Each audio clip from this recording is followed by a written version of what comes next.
Ever been in a super quiet room and suddenly, ugh, why do we get hiccups anyway? It's actually all about your diaphragm, that big muscle below your lungs. When it decides to spasm or contract out of the blue, your vocal cords snap shut, and that's the hiccup sound you hear. So, what triggers this weird little spasm?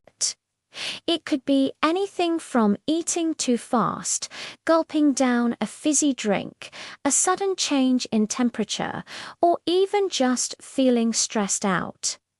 Now, how do you get rid of them?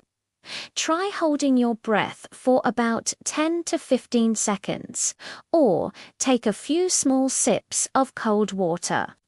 Another great trick is to just slow down your breathing, nice and deep.